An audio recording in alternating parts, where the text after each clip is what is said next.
The Cabin That Would Not Exhale by C.W. Boylan.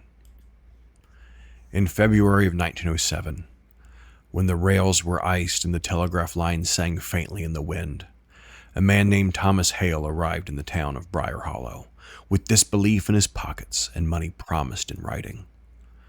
Briar Hollow was the sort of place maps forget. 12 buildings, one church, a general store, and a sheriff who doubled as the undertaker when no one else would. Snow lay thick against the fences, muting footsteps and softening edges. The townspeople spoke quietly, not out of courtesy, but habit, as though the cold itself were inclined to listen. They told him about the cabin, and Thomas listened without interruption. Dark forces, lingering evils, shapes that wore familiar faces. He had heard such things before, usually from places that preferred superstition to explanation. He was a man of reason, a former school teacher, a reader of newspapers, not signs. The mayor slid a folded paper across the table. $50, enough to matter. One night, the sheriff said. Stay until morning. Thomas nodded. And if there's nothing? The sheriff's eyes did not leave him.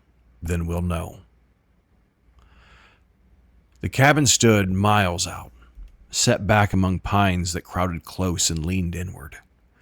It was old even by frontier measure, but low and tight, and the stone hearth blackened by years of use. The door closed with a final sound, as if it was expected not to open again. Thomas arrived before dusk. Lantern lit, fire laid, door barred. The air inside felt wrong. Not colder than it ought to be, but heavier, as though the dark pressed gently but insistently against the walls. The fire caught, logs shifted. The cabin answered with quiet creaks as the heat spread. Outside, the woods were still, too still. There were no birds or wind. Even the snow seemed reluctant to fall. The fire popped loud in the silence. Then came another sound. Not from the distance, but close. A slow disturbance in the snow, uneven, dragging, as though something moved without lifting its feet. It passed along one wall, paused, and then continued. Thomas didn't move. The soft rustling followed close to the logs. Snow slipped from the branches in loose sighs. Something scraped against the wood. Careful, unhurried, as if feeling for weakness. Animals? Thomas quietly thought. The word did not settle. A faint sound came next. Water. Somewhere it didn't belong. Not flowing. Not splashing, just movement, followed by the low creak of boards shifting under weight. The lake? Thomas raised the lantern. Drip, drip, too regular to be melting snow. That was when he saw the figure near the tree line.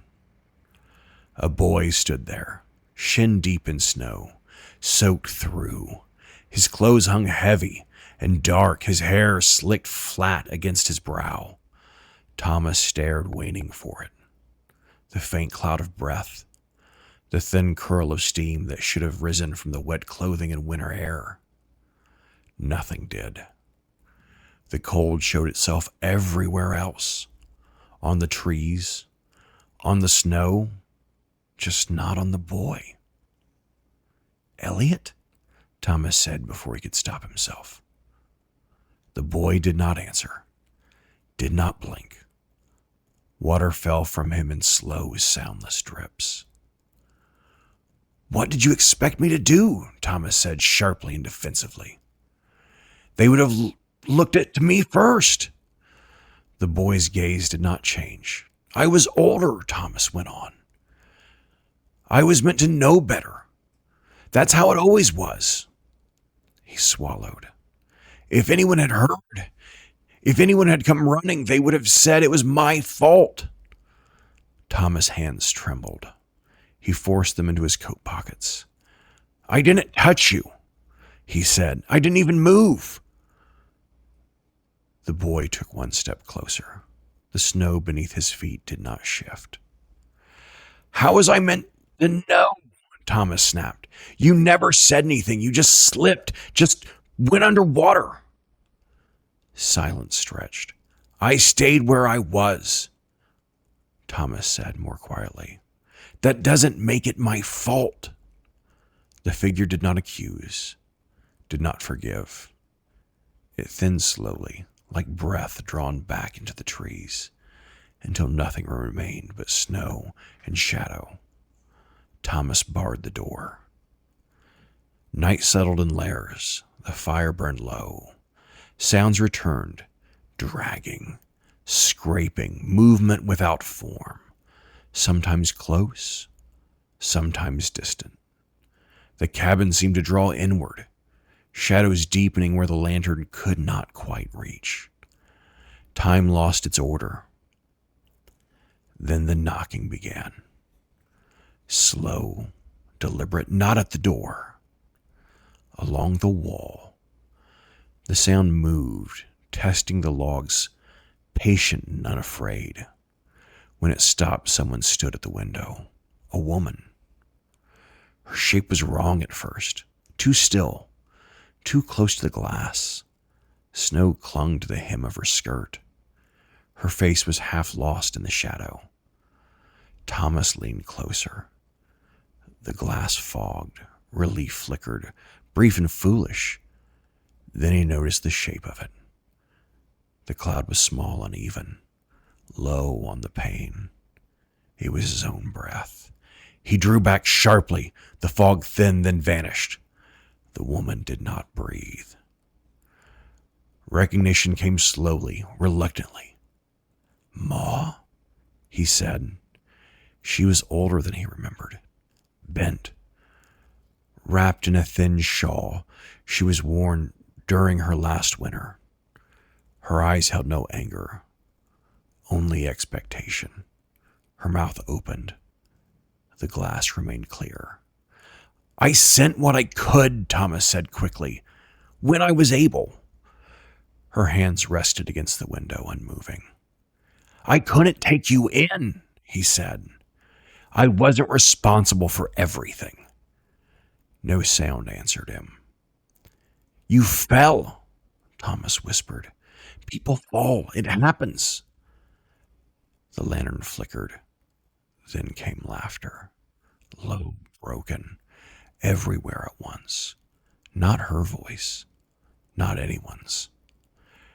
The lantern went out and something breathed in the darkness. Dawn came thin and colorless.